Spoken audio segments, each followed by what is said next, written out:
मिला, आनंद इतना कहाँ, आनंद इतना कहाँ राजसी भवनों में। प्यार का सागर झलके इनके नैनों में। सौंप दिया है जीवन गुरु के चरणों में। प्यार का सागर झलके इनके नैनों में। संयम का खिलता हुआ जीवन का उपवन यही। छाया है ठंडी जहाँ, सुंदर मधुवन वही। आती है सौरभ बड़ी, आती है सौरभ बड़ी गुणों के सुमनों में। प्यार का सागर झलके इनके चरणों में। सौंप दिया है जीवन गुरु के चरणों में। प्यार का सागर झलके इनके नैनों में। दर्शन से मिलते हैं आंखें प्रफुल्लित हुई, मन की दिशाएं सभी जगमग प्रकाशित हुई। मिलता है सुख, मिलता है सुख इनकी भक्ति के भजनों में। प्यार का सागर झलके इनके नैनों में। सौंप दिया है जीवन गुरु के चरणों में। प्यार का सागर झलके इनके चरणों में। वेदों की सुनते ऋचा, इनके वचन सुन लो। आगम की वाणी सदा होके मगन सुन लो। इनके वचन सौभाग्य से, इनके वचन सौभाग्य से पढ़ते कानों में। प्यार का सागर झलके इनके चरणों में। सौंप दिया है जीवन गुरु के चरणों में। प्यार का सागर झलके इनके चरणों में। सौंप दिया है जीवन गुरु के चरणों में। प्यार का सागर झलके इनके नैनों में।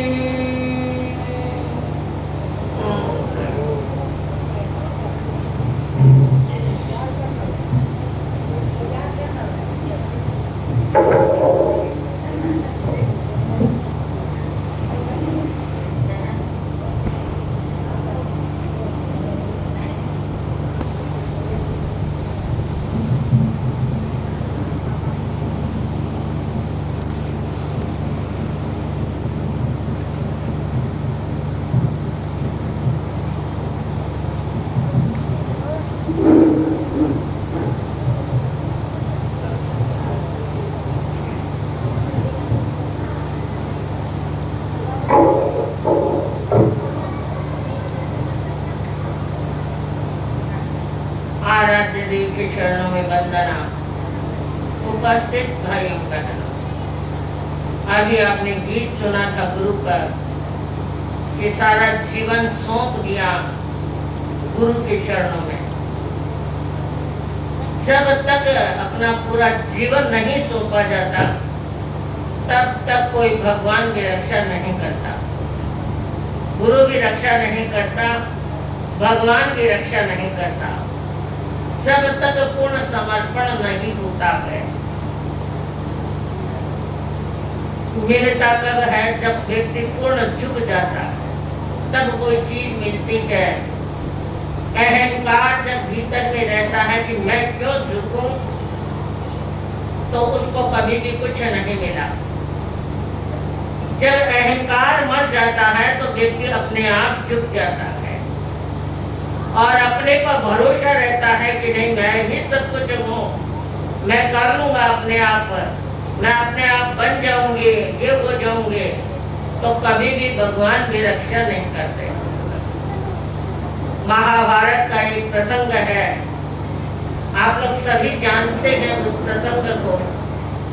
द्रौपदी का जब चीर हरण हुआ था, दुशासन ने जब द्रौपदी का चीर हरण किया, तो उन्होंने, द्रौपदी ने सोचा कि मैं एकदम टाइट पकड़ लूं साड़ी को, तो मैं अपने आप को बचा लूंगी। तब तक भगवान ने सहायता नहीं की। जब वो एक हाथ से गुहार लगाने लगी कि हे प्रभु, मुझे बचा लो, मेरी लाज रखो, तब भी भगवान ने रक्षा नहीं की, क्योंकि एक हाथ पर भरोसा था कि मैं इस साड़ी के अंतिम छोर को भी पकड़ लूंगी, जाने नहीं दूंगी। और एक हाथ से भगवान को बुला रही थी, भगवान को याद कर रही थी। भगवान ने देखा अभी तक पूर्ण समर्पित नहीं हुई है, तब तक चीर नहीं आया। जब साड़ी का अंतिम छोर आ गया, अब द्रौपदी ने सोचा अब मेरे बस की बात नहीं रही, अब तो भगवान ही मुझे बचाएंगे। और दोनों हाथ ऊपर कर दिए कि हे भगवान, आप ही मालिक हैं, आप ही मुझे बचाएं। जब भगवान ने देखा कि अब इन्होंने दोनों हाथ ऊपर कर दिए हैं, अब अपने पर भी भरोसा नहीं रहा, अब किस पर भरोसा है? किस पर भरोसा है? भगवान पर भरोसा है। जब भगवान के प्रति पूर्ण समर्पित हो गई, अपने आप को छोड़ दिया कि अब मेरा कुछ नहीं है, जो कुछ है सो तो तुम्हारा है, तो उस टाइम में चीर आना शुरू हो गया। बंधुओं, जब तक पूर्ण समर्पित नहीं होते तब तक कुछ भी नहीं मिलता। जब हम पूर्ण समर्पित होते हैं तभी कुछ जाकर के मिलता है। नौकारियों को जब मंत्र के प्रति पूर्ण समर्पित हो गया, एकदम अपने आप को लगा दिया कि मेरा कुछ भी नहीं है, जो कुछ है वो मेरा मंत्र है, मंत्र ही सब कुछ करेगा।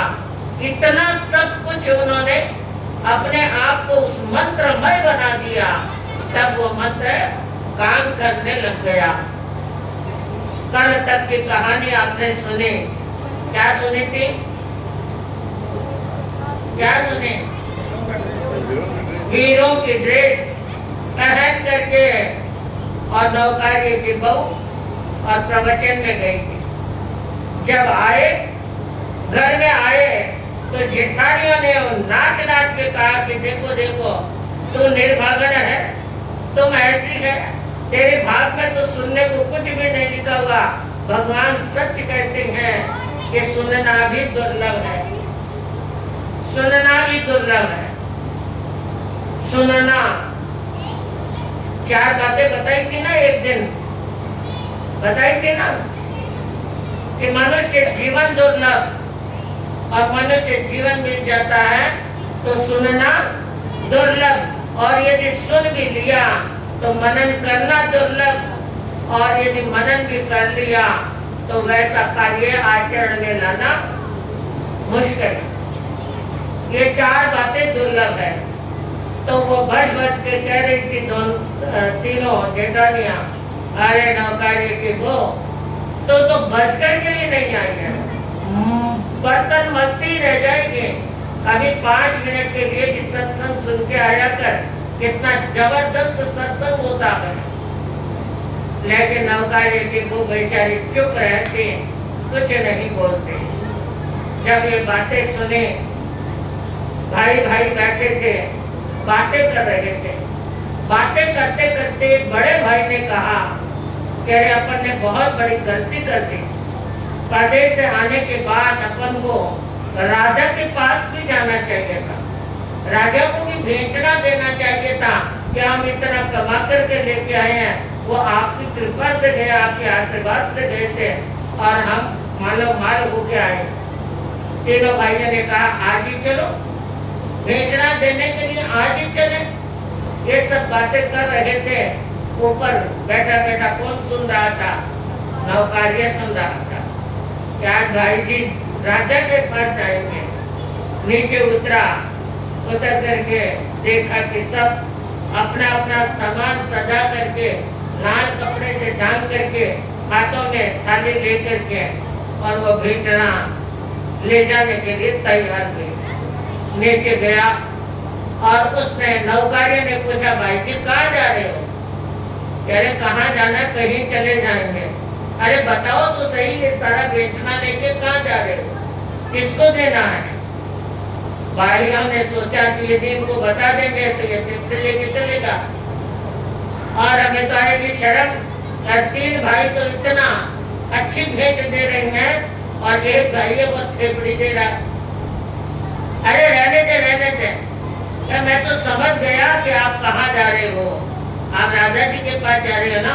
भाई जी इंतजार करो, मैं भी आ रहा हूँ। ये कहा और तीनों भाई उछल पड़े, हम तेरे को लेके नहीं जाएंगे, तेरे को जाना है तो तुम अकेले चले जाना, हमारे साथ नहीं लेके जाएंगे। क्या जाऊंगा तो आपके साथ ही जाऊंगा। तो राजा को पता तो चले कि मैं भी एक आप लोगों का भाई हूँ, जाऊंगा तो आपके साथ ही जाऊंगा। उन्होंने दबा दब ऊपर गया और वो 4 थेपड़ियां हाथ में ली और लेकर के 4 थेपड़ियां लेकर के और कपड़े से ढांक करके और वो भी सिर पर रख करके चल पड़ा। और सबने राजा को प्रणाम किया। राजा ने कहा क्या बात है भाई, आज कैसे आना हुआ? उन्होंने तीनों ने बड़े अदब से कहा राजन हम प्रदेश जाकर के कमाई करके आए हैं, तो इसलिए आपको भेंटना देने आए हैं। राजा ने बड़ा खुश होकर के भेंटना दिया, आशीर्वाद दिया, सब कुछ खेल पूछा, सब कुछ किया, बैठने के लिए कहा। और उसके बाद वो भी आ गया। नौकारिया जो फटे पुराने कपड़ों में था, दाढ़ी बड़ी हुई थी और एकदम जट्टू सा लग रहा था, जाके खड़ा हुआ के राजन मैं भी भेंटना लेके आया। तू क्या लेके आया भाई?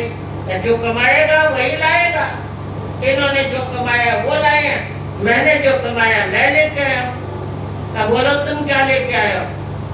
पहले तुम्हारा परिचय दे देता हूँ, मैं इनका भाई हूँ।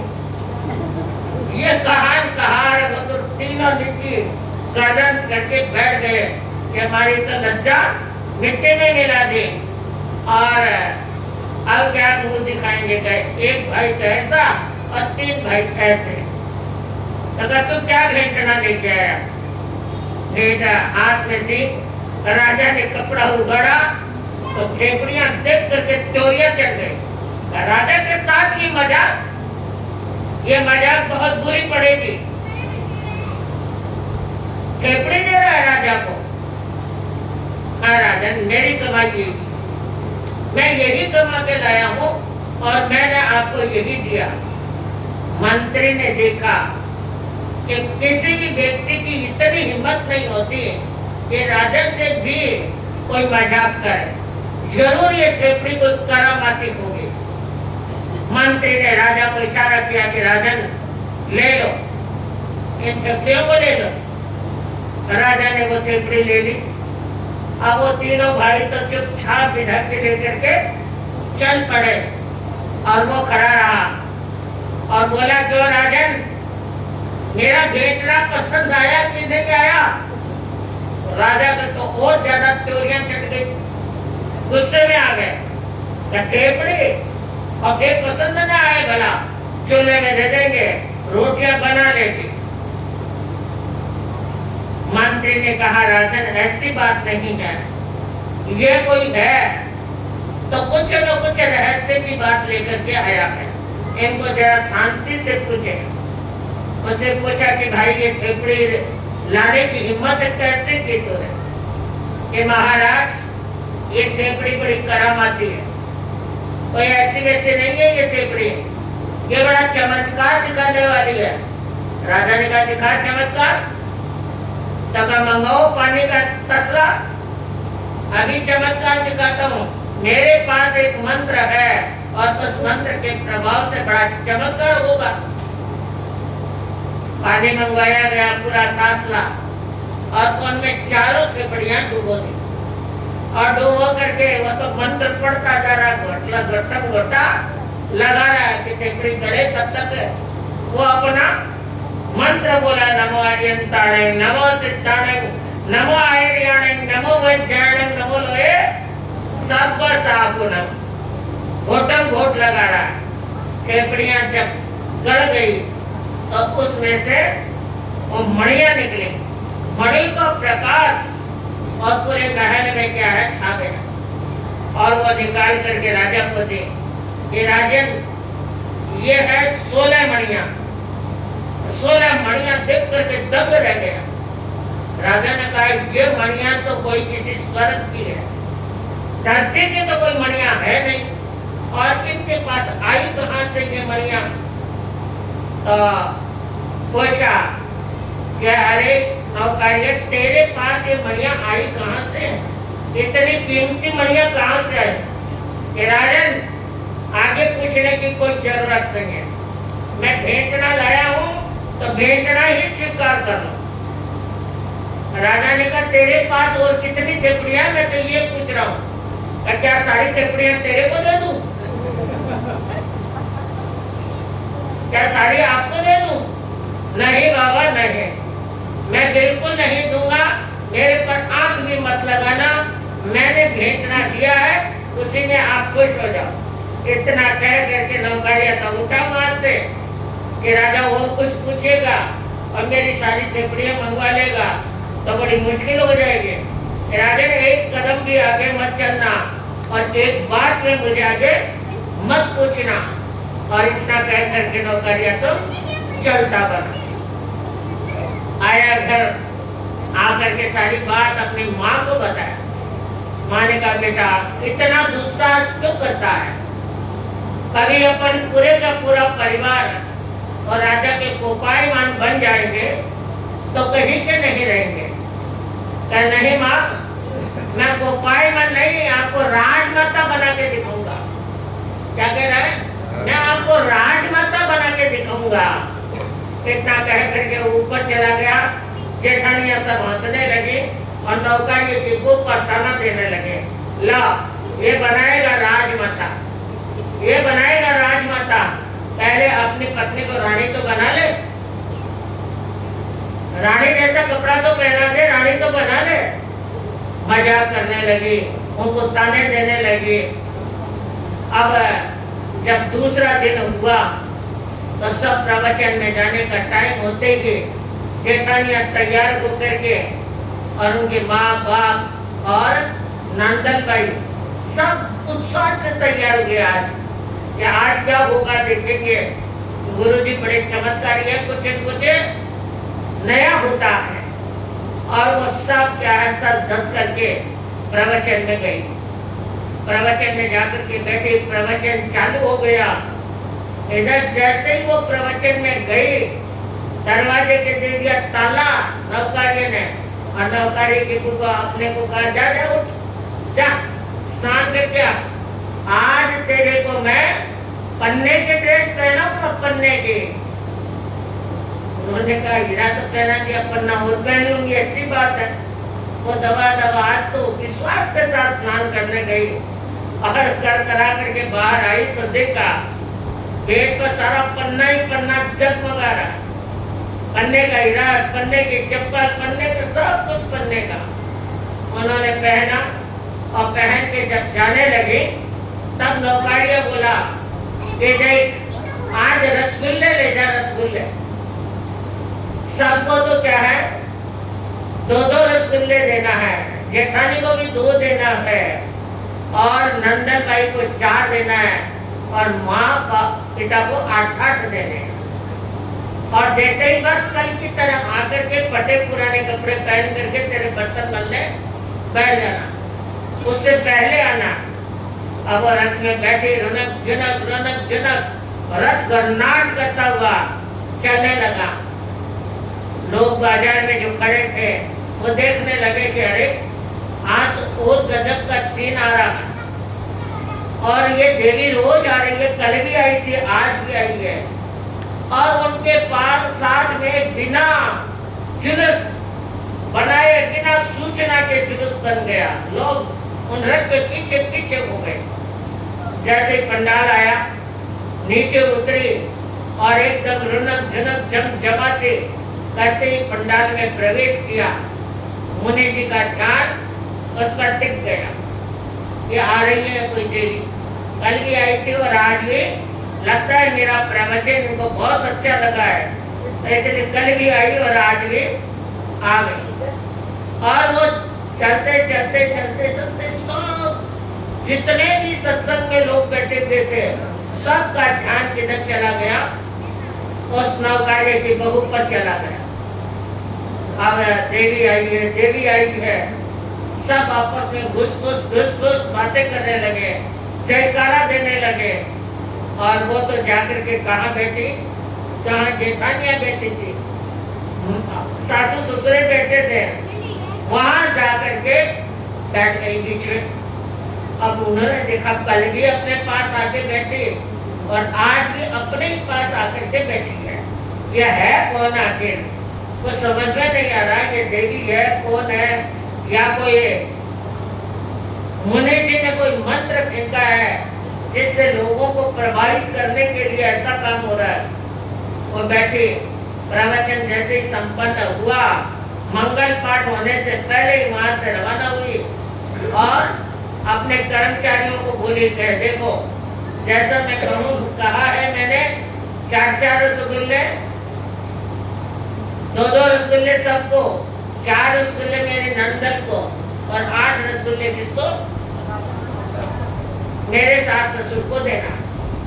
इतना कह करके वो तो रवाना हो गई और सब जेठानियों से पहले घर में पहुंची, सारे कपड़े खोले और खोल करके वही फटे पुराने कपड़े पहन करके अपने काम में लग गई।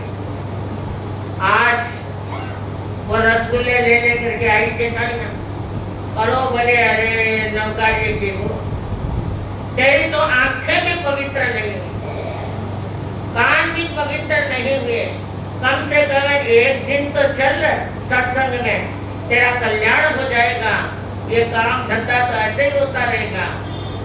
उन्होंने कहा मैं कब काम पूरा करूं, यदि काम पूरा नहीं होगा तो आप मुझे फिर लड़ेगी, ये काम नहीं किया वो नहीं किया, तो इससे तो अच्छा कम से कम घर में शांति तो है ना, मैं मेरा काम निपटा लेती हूँ, यही मेरा भजन है, यही मेरा सब कुछ है, भक्ति मेरी यही है, काम ही मेरी भक्ति है। बेचारी सब कुछ सहन करती हुई सारा काम कर रही है और सारी गौरव गाथा गाई कि आज तो बस पन्ने की ड्रेस पहन के आई थी। और देख नौकारी एक बात और बता रहे हैं, एक बात और बता रहे हैं, वो आकर के बैठती हमारे बीच में, हमारे बीच में आके बैठती है, हमारे पास आके बैठती है। हमने बहुत कोशिश की कि 1 पन्ना 2 पन्ना निकाल ले, लेकिन निकल ही नहीं पाया, एक भी नहीं निकल पाया।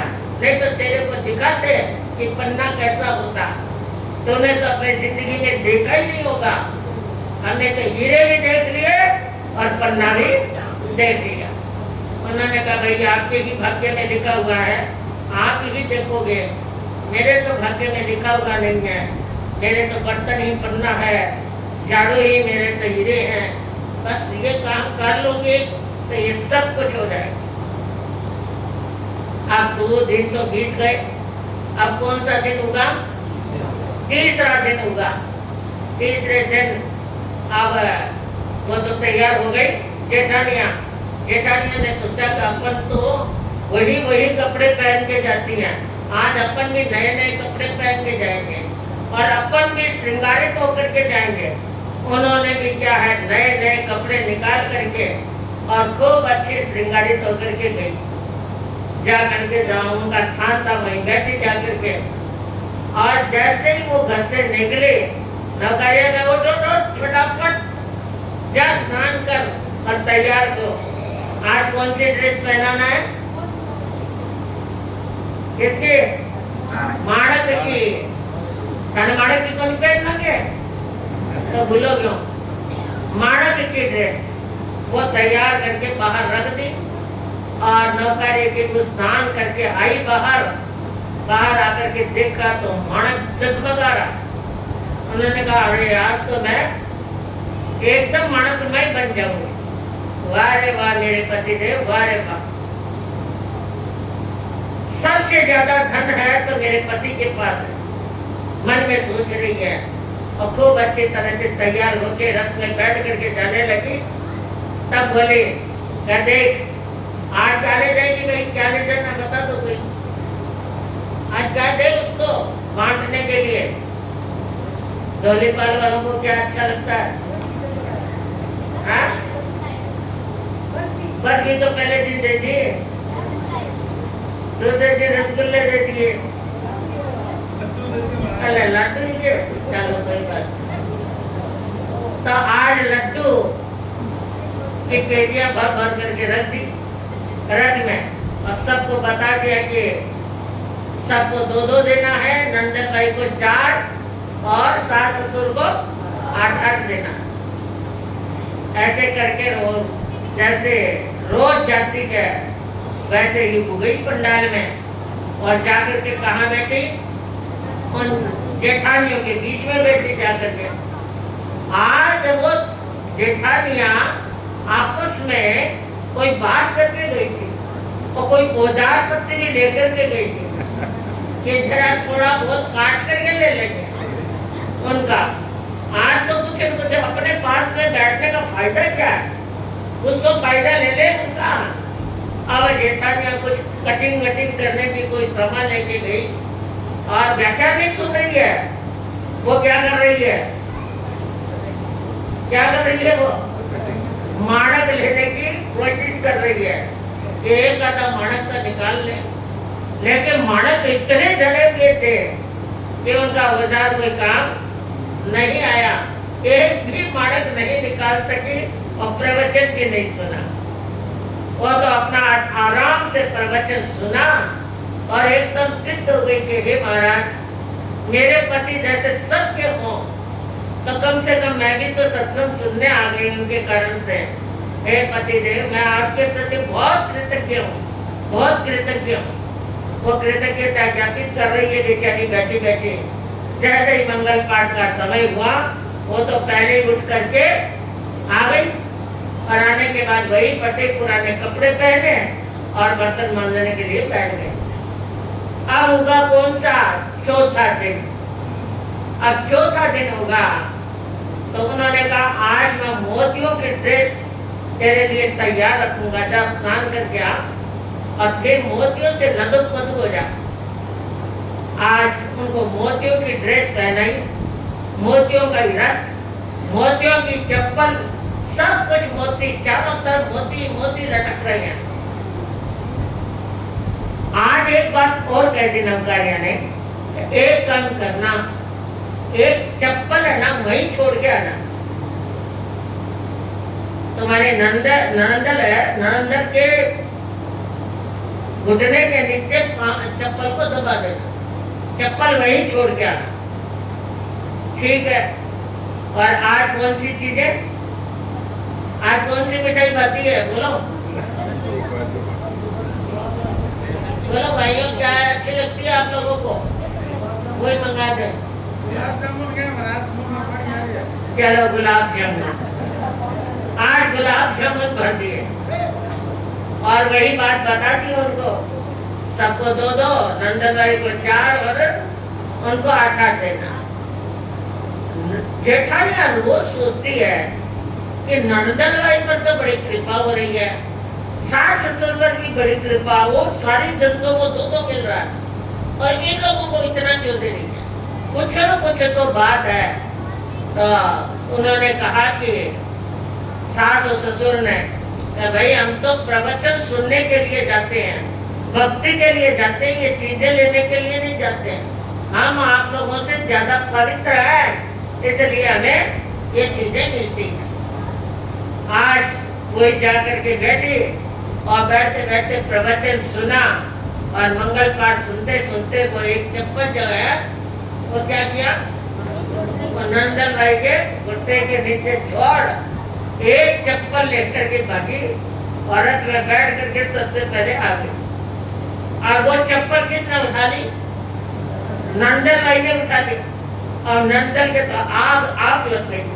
मेरे भाई विदेश जाकर के इतना धन लेके आए, इतना सब कुछ किया, पर मेरे को एक भी चीज नहीं दी भाइयों ने, ऐसी बढ़िया चीज।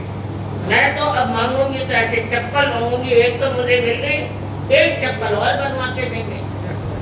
अब वो तो मचल गई एकदम से, आज घर जाते ही मैं तो चप्पल ही बनवाऊंगी।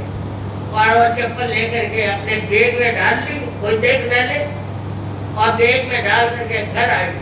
और जेठानियों ने तो वही पुल बांधना था, वही पुल बांधे, ऐसा प्रवचन था, ये था।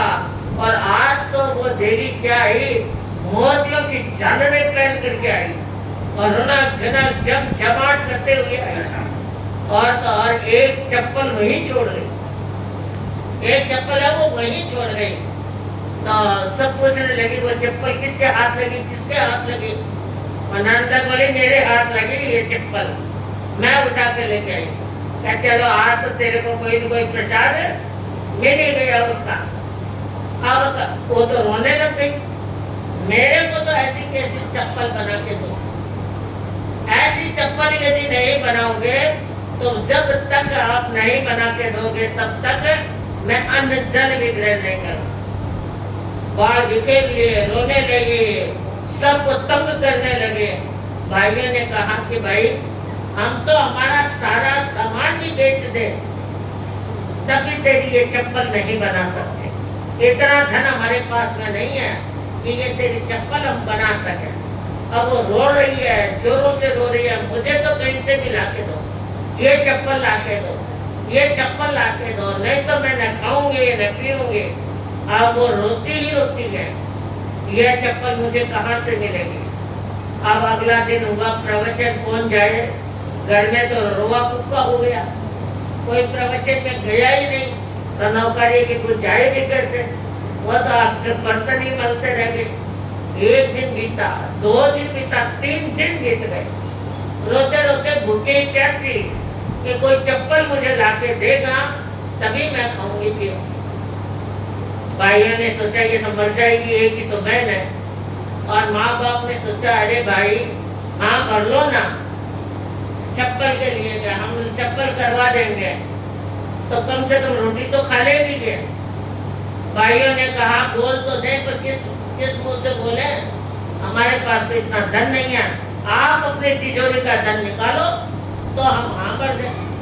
उन्होंने कहा बेटा आप लोगों ने मुझे कुछ दिया होता तो मेरी तिजोरी में धन होता, मेरी तिजोरी में धन कहाँ से होगा, मैं हमारे पास कहाँ से आएगा?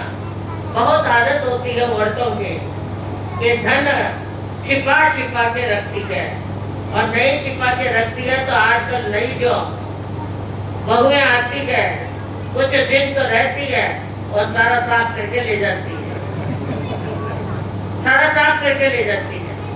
और तो और की बात, प्राय लगभग एक घटना ऐसी मिलती है कि हर औरत शादी तो कर लेती है लड़कियां, लेकिन लड़कियों का तंत्र पीयर के साथ चलता है। माँ बाप जैसे कहते हैं वैसे उठती है, वैसे बैठती है, वैसे काम करती है। ये क्यों, ये किस लिए? जब वो ससुराल चले गई तो ससुराल ही उनका घर हो गया। चाहे वो गरीब है, चाहे वो अमीर है, चाहे भूखा रहना पड़े, चाहे प्यासा रहना पड़े, कुछ भी हो, उनका घर कौन सा है? कौन सा है उनका घर? ससुराल है। और ससुराल को अपना घर जो नहीं मानते, इससे ज्यादा कुलक्षणी हो कोई नहीं हो सकती। मेरी भाषा उससे ज्यादा कोई कुलक्षणी नहीं हो सकती। अरे माँ का तंत्र तुम ससुराल में चलाती हो, ये कहाँ तक है? ये कहाँ तक वो चित्ते रखता है? ये बिल्कुल गलत है। लगभग मैं सोचती हूँ, मुझे धोनीपाल का पता नहीं, लेकिन हम तो जगह जगह घूमते हैं।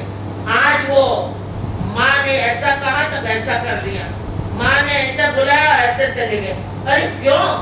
पहली बात तो माँ बाप को फोन भी नहीं करना चाहिए, फोन भी नहीं करना चाहिए।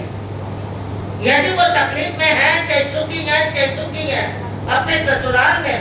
हाँ, कोई ऐसा कोई परिवार हो ससुराल वाला जो जान के जोखिम बन जाए तो कोई बात अलग है, लेकिन जब आराम से ससुराल अच्छा है, बढ़िया है, खूब इज्जत दे रहा है, प्यार दे रहा है, सब कुछ दे रहा है, उसके बावजूद अपनी थोड़ी सी मांग के लिए, अपनी थोड़ी सी इच्छा के लिए, और माँ बाप सास ससुर को तो माँ बाप मानते रहे, पति को पति नहीं मानते, वो सब किसको मानती है?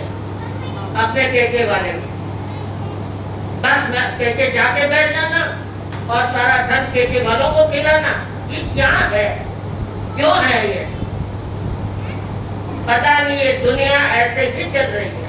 अरे एक घर में हमने देखा, एक बूढ़ी हो गई औरत, बूढ़ी होने के बावजूद भी बेटे और बहू इतने काम करते थे, इतने काम करते, इतनी सेवा करते, लेकिन बेटे और बहू की तरफ कोई ध्यान नहीं। और माँ क्या कहती है? मेरा सारा धन मेरे पीछे पहुंचाओ। अरे क्यों? जिंदगी भर तेरी सेवा तेरे बेटे और तेरे बहू ने की या नहीं की, लेकिन उसका अधिकार किसको होता है? भले सेवा न भी करे, फिर भी माँ बाप के धन का अधिकार कौन होता है? बताओ भाइयों, कौन होते हैं? बेटा होता है। बेटा कोई आवारा हो, कोई धन को संभाल नहीं सके, तो फिर कोई अपने मामा को सौंपा जा सके या किसी और सयाने व्यक्ति को सौंपा जा सकता है। लेकिन जब सयाने हो और जब अच्छी इज्जत करते हो, अच्छी सेवा करते हो, और हमारा ध्यान किधर? पीहर की तरफ। और पीहर वाले आकर के भी नहीं चलते, पीहर वाले उनके साथ संभाल भी नहीं लेते, और पीहर वाले खाऊ में लगे रहते हैं। ऐसा क्यों? मुझे तो ऐसी बातें सुनकर के या तो शादी करवानी नहीं चाहिए। जब तुम्हारे को पेके में रहना है, तुम्हारे मायके में रहना है, तो शादी क्यों करवाई? क्या जरूरत थी ससुराल को डुबोने के लिए? अपने घर में ही बैठी रहती। पर ये खात्मा बहुत ऐसा बन गया है कि जहां देखो, जिस घर को देखो, जिस व्यक्ति को बतला लो, हम देखते हैं भाई ये तो सूट बूट पहन करके आया है, चेहरे पर थोड़ी रौनक सी है, ये तो सुखी है, ये व्यक्ति तो सुखी है। और पूछ लेते हैं ना, क्यों भाई ठीक हो ना, अपने जीवन में खुश हो ना? महाराज क्या पूछोगे? और वो अपना रोना रो देता। हमने सोचा सबसे सुखी इस व्यक्ति को मानते थे, आकर के ये व्यक्ति बैठता था, लेकिन पूछ करके देखो तो उनका दुखड़ा सागर की तरह निकलता, नदी की तरह नहीं, सागर की तरह निकलता। ये दुनिया का मजा है। ये सब कुछ सजा मानो, मजा मानो, गजा मानो, जो कुछ मानो, ये दुनिया की हालत है। अब नौकारी की वो तो न तो किया जा सके बेचारी, न कहीं और ससुराल में अपने मौज में मस्त है, काम करके खुश है। और उधर जेठानिया ने कहा कि हम लाए तो लाए कहाँ से ये चप्पल? धन भी हमारे पास में इतना नहीं है। भाई ने भी कहा कि हम तो ये चप्पल नहीं ला सकते। तो गोबरिया ने कहा, वो नौकारिया ने इशारे से कहा अपनी बहू को, तू हाँ बदे, मैं करा दूंगा चप्पल, मैं करवा दूंगी, आप चिंता मत करो। बर्तन मांजते मांजते वो पास में नंदल भाई बैठे थे, नंदल के हाथ के सिर के खेलते हुए बोले, आप रहो मत। एक दिन बीत गया, 2 दिन बीत गया, 3 दिन बीत गया, आपने कुछ खाया नहीं। मेरा भी दिल बड़ा दुख रहा है, मैं भी नहीं खाऊंगी। अब आपने नहीं खाया तो मैं भी नहीं खाऊंगी। तो मुझे तो चप्पल चाहिए और कुछ नहीं। कोई बात नहीं, जब मेरे पास में पैसे होंगे, मेरे पास में कुछ उर्मा होगी, मैं आपकी चप्पल करवा दूंगी, मैं करवा दूंगी, ऐसी की ऐसी चप्पल करवा दूंगी। सारी जेठानियां हंस पड़ी, भाई हंस पड़े कि ये करवा देगी, ये चप्पल करवा देगी बना। इनके पास पड़ी है चप्पल। गोबरिया ने इशारा किया, उठ या, इतना ताना मारने तो आज ही चप्पल दे। उन्होंने कहा कोई बात नहीं, 3 दिन हो गए ना, आपके भाई जी ने जौहरी के पास जाकर के ऐसी कैसी चप्पल बनवा दी है, बनवा दी, हाँ बनवा दी। आप कहो तो अभी ले आओ। अब नंदन भाई बोली लाओ, अभी लाओ चप्पल, मुझे तो चप्पल पहननी है। वो गई और जाकर के, क्योंकि एक तो वैसी की वैसी थी, जोड़ी की चप्पल थी, और वो उठा करके लाई और ला करके कह लो नंदन भाई जी, ये चप्पल लो। और अब तो गले मिल गई, मेरी भाभी हो तो ऐसी हो, मेरा भाई हो तो ऐसा हो, मेरी इच्छा की पूर्ति कर दे। वो चप्पल एक जैसी देखी, एक जैसे मोती, एक जैसी साइज, एक जैसा सब कुछ देखा। जेठानिया ने कहा ऐसे देखे चप्पल की ओर देखे, करे नौकारी की बुक की ओर देखे कि क्या वही है, ये आती थी क्या, ये चप्पल आई तो आई कहां से। एक जेठानी ने बोला ये नौकारी की बुक, अरे सुन आती है प्रवचन में, कभी हीरे की साड़ियां पहन के, कभी ये पहन के। मुझे तो कुछ पता नहीं जी, मुझे तो कुछ पता नहीं, हंस करके टाल देती। जेठानियों ने सोचा कुछ न कुछ बात तो है, यही पहन करके आती थी। अरे इनके पास आई कहां से, इतनी कीमती चीजें आई कहां से। हम तो दब रहे, तभी ये बात है कि माँ बाप को तो 8-8 चीजें देती थी, नंदन भाई को 4 और हमें 2-2 ही देती। अब नौकरी आकर के खड़ा हो गया, क्यों, क्या बात है, इनको क्यों तंग कर रहे हो, मेरे को पूछो ना, कमा के तो मैंने दिया है, मेरे को पूछो। उन्होंने कहा कि जी हम तो पूछ रहे हैं कि ये इतनी भारी भारी ड्रेसें आई कहां से, कहां से क्या। नमो हरिघंटाणं, नमो सिद्धाणं, नमो हरियाणं, नमो गजानन, नमो लोए सपा श्रवणं। बस इस मंत्र की कृपा है मेरे पे। तो उन्होंने कहा कि बताओ तो सही, क्या आप कह रहे हो थेपड़ियों को, थेपड़ियां ये करामाती थेपड़ियां हैं, बताओ आपको मैंने दिया कि नहीं दिया। सबको दिया है मैंने, भेंट सबको दी है, बोलो कहाँ है। एक एक जेठानी को पूछा कि आपको मैंने थेपड़ी दी, वो कहाँ है। क्या वो तो चूल्हे में डाल दी, एक ने का गोबर में मिला दी, एक ने का तालाब में दे दी। तब मैं क्या करूं, मैंने तो 4-4 मणियां आपको दिए, 4-4 दिए। और ननद भाई से पूछा, बहन से पूछा, आपको कहा है तेरे को थेपड़ी दी, थेपड़ी का मैंने तो टुकड़ा टाकड़ा करके फेंक दी। अब माँ बाप को भी पूछा, माँ बाप ने कहा बेटा तेरे जो थेपड़ियां दी है वैसी की वैसी तिजोरी में पड़ी है, अभी ला देती। वो माँ बाप की जो 8 थेपड़ियां थी, 4-4 जो दी थी, वो ऐसे कपड़े में लपेटे हुए सुरक्षित थे कि नहीं मेरे बेटे का भेज है, मेरे बेटे का सब कुछ कितना प्रेम से दिया है, ये थेपड़ी अच्छी है। तो मैंने तो रख दी और थेपड़ी लेकर के आई, पानी में डाला, पानी में डाला तो 8 थेपड़ियों के कितने निकले, 32 निकली मणिया। और वो 32 जगमगाहट करती हुई जब हाथ में निकाली, अब सब रो रहे हैं, करे हमको भी दी, अब क्या करें, अब क्या करें।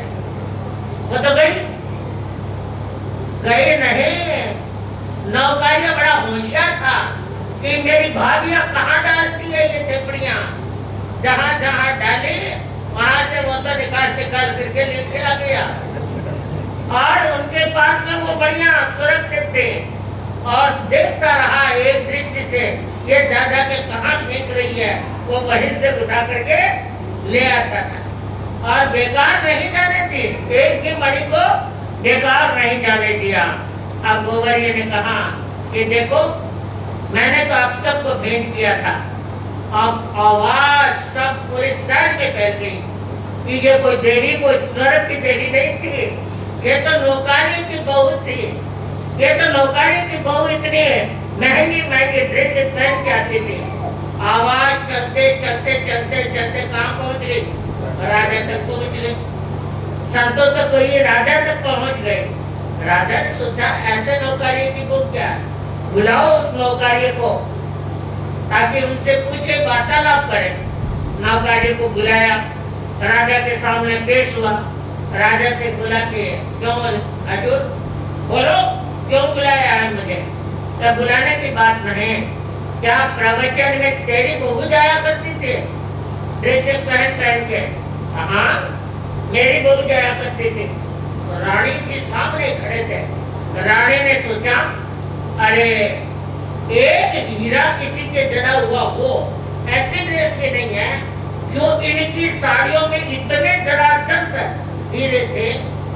मेरे तो एक हीरे की भी नहीं है, अब मेरे पास ऐसी कैसे आए? मैं भी ऐसी कैसी पहनूं, ऐसी कैसी करूं? रानी का जी तो बहुत ललचाया। तो राजा ने कहा कि तेरे पास जितनी भी मणियां हैं वो हमें दे दो। राजा जी, ये कोई ऐसी वैसी मणियां नहीं है, ये मंत्र जाप से पैदा हुई मणियां हैं। यदि आप ले कोई लोगे तो छू मंत्र होके मेरे पास आ जाएगी। ले लो, मेरे पास ही आ जाएगी सारी की सारी। राजा ने सोचा दे भी लो और वो वापस इनके पास चली जाएगी। ना बाबा तो ही रख। राजा ने सोचा कि बड़ा ये करामाती व्यक्ति है, बड़ा सूझबूझ वाला है, तो उनको नगर सेठ की उपाधि दी। क्या दी? नगर सेठ की उपाधि दी। इतना दिमागी है ये व्यक्ति। तो नगर सेठ की उपाधि देने के बाद हाथी के ओहदे पर बैठ करके उनका पूरा जुलूस निकाला गया। भाई सारे देखते रह गए, जेठानियां सारी देखती रह गई और दोनों को हाथी के ओहदे पर बिठा करके और राजा ने पूरा जुलूस निकाला। जुलूस निकालने के बाद उनको कहा कि जब नगर सेठ की उपाधि दे दी है तो कुछ बख्शिश में भी देना पड़ेगा इनको। तो राजा के ठीक महल के सामने एक महल और था। वो महल किसको दे दिया? नौकारियों को दे दिया कि तुम आराम से इसमें रह और जब भी राजकाज का कोई काम पड़ेगा तो तुम जल्दी से आ सकेगा। अब राजा सारी सलाह उस नौकारी से लेने लग गए। कोई भी बात होती, न्याय की अन्याय की जो भी कुछ है सलाह करनी होती है, नौकारी सेठ को बुलाओ, नौकारी सेठ को बुलाओ। कोई कहता गोबरी सेठ को बुलाओ। अब गोबरिया वो क्या बन गया? एक नगर सेठ बन गया। अब सारे देखते भी रह गए। उन्होंने कहा भाई जी, मैं तो ऐसा काम नहीं करूंगा कि नदी के किनारे पर आप मुझे अकेले छोड़ गए, लेकिन मैं आप लोगों को अकेले नहीं छोड़ूंगा। आप ही इस महल में रहो, आराम से रहो। सबका अलग अलग कमरा दे दिया, सब ठाठ से रहने लगे और सब भाई, सब भाइयां, सब उनके पांव पग चंपी करने लगे। अब नौकारी की वो न कोई बर्तन मांजने की जरूरत, न ठंडा बासी खाने की जरूरत, न फटे पुराने पहनने की जरूरत। अब क्या जरूरत है गई? तो नगर सेठ की पत्नी बन गई हो और बड़े ठाठ से रहो और बड़े अच्छे ढंग से रहो और बड़े ठाठ से रहने लगे सबके सब। अब उस नौकारी ने कहा कि देखो ये है मंत्र का प्रभाव, क्या कब रहा। संतों ने जो बात कही कि इस मंत्र से सारा समाधान हो जाता है, सब कुछ मिल जाता है, मुझे तो सब कुछ मिल गया। और बंधुओं मिला तो सही उनको, बिना साधना के नहीं मिला। साधना तो करनी पड़ी ना, कितने सालों तक वो साधना करता रहा, तब जाकर के ये मंत्र अपना मंत्र बन गया। तो मैं तो आपको यही कहना चाहूंगी कि और कुछ नहीं तो कम से कम सुबह उठ करके 1 बार 2 बार 3 बार इस मंत्र को जपा करो। बहुत करामाती मंत्र है, बहुत ही चमत्कारी मंत्र है ये, और तो और मुक्ति धाम तक ले जाने वाला यही मंत्र है, यही मंत्र है। तो मंत्र को अच्छी तरह से आप लोग सीखो और सीखने के बाद इसको अवश्य बोलो। अपनी जब जब समस्याएं तो और ज्यादा बोलो ताकि वो समस्याएं भी निकल जाए। तो यह मंत्र जन जन का मंत्र है। इसमें किसी व्यक्ति विशेष की पूजा नहीं है। इसमें शिव शंकर की पूजा है क्या, कृष्ण जी की पूजा है क्या, महावीर की पूजा है क्या, जो इस भगवान की है क्या? नहीं, किसी की भी पूजा नहीं है। जो अरिहंत बन गए, चाहे वो किसी जाति के हो, चाहे किसी कौम के हो, उन सबको वंदना है, उन सबको प्रणाम है। तो इसलिए इस मंत्र को सबको जपना चाहिए। अब आप कहोगे ये थोड़ा कठिन भाषा का है। कठिन कुछ नहीं है। जब मुंह में आ जाएगा ना, मुंह पर बैठ जाएगा, तो आपको बड़ा रस आएगा, बड़ा स्वाद आएगा, बड़ा मीठा मीठा लगेगा, बड़ा आनंद आएगा। तो इसको अवश्य जपना चाहिए। आप लोगों को भी जपना चाहिए। कई लोग कह देते हैं महाराज ये मंत्र दे रहे हैं शेरनी बनाने के लिए। नहीं नहीं, हमारा कोई उद्देश्य नहीं है कि आप सबको जैन बना दें। जैन बनो तो अच्छी बात है, जैन बनो तो बहुत अच्छी बात है। जैन कौन बनता है? जो गुड मैन है वो जैन है। अब अपने आप को गुड मैन मानो तो जैन मान लो, गुड मैन नहीं मानो तो आपकी मर्जी है। मैं तो आप पर लेबल नहीं लगाना चाहती कि आप जैन बनो या जैन। जन जन से प्यार करने वाला व्यक्ति वो जैन है। तो जन जन से प्यार करो, सबके आत्मा को अपनी आत्मा समझो, तो सब कल्याण हो जाएगा, सब कुछ अच्छा हो जाएगा। तो ओम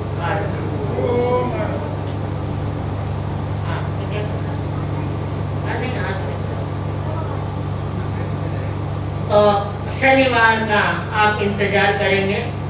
शनिवार आपको भी एक समय करवाएंगे हम। एक 48 मिनट की साधना, 48 मिनट की साधना करवाएंगे।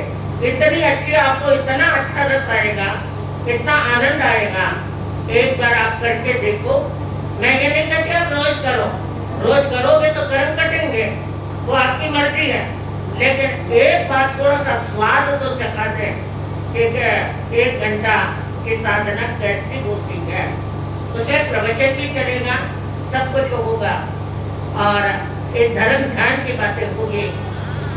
ठीक है, तो उसको भी आप आनंद से लेंगे।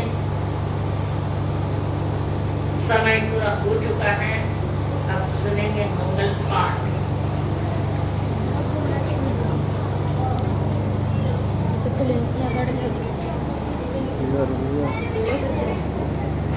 चत्तारि मंगलम अरहंता मंगलम सिद्धा मंगलम साहु मंगलम केवली पन्नतो धम्मो मंगलम। चत्तारि लोकोत्तमं अरहंता लोकोत्तमं सिद्धा लोकोत्तमं साहु लोकोत्तमं केवली पन्नतो धम्मो लोकोत्तमं। चत्तारि शरणं कवचामि अरहन्ते शरणं कवचामि सिद्धे शरणं कवचामि साहु शरणं कवचामि केवली पन्नतं धम्मं शरणं कवचामि। विघ्नहरण मंगलकरण स्वामदेव सुनो नाम। गुणयोलक सुमिरन किया सारे अचिंत्य काम। अमृत बसे लब्ध गुणा भंडार। श्री गुरु गौतम समरिये मन वांछित फल दातार। जिसके मन तुलसी बसे महाप्रज्ञ हरिनाम। महाश्रमण के नाम से सिद्ध बने सब काम। सिद्ध बने सब काम, सिद्ध बने सब काम। शरण भगवान महावीर स्वामी की मर्यादा पुरुषोत्तम आचार्य श्री भिक्षु के गणाधिपति पूज्य गुरुदेव श्री तुलसी के आचार्य श्री महाप्रज्ञ जी के आचार्य श्री महाश्रमण जी के जैन धर्म के सत्य धर्म के मानव धर्म के जय जय ज्योति चरण।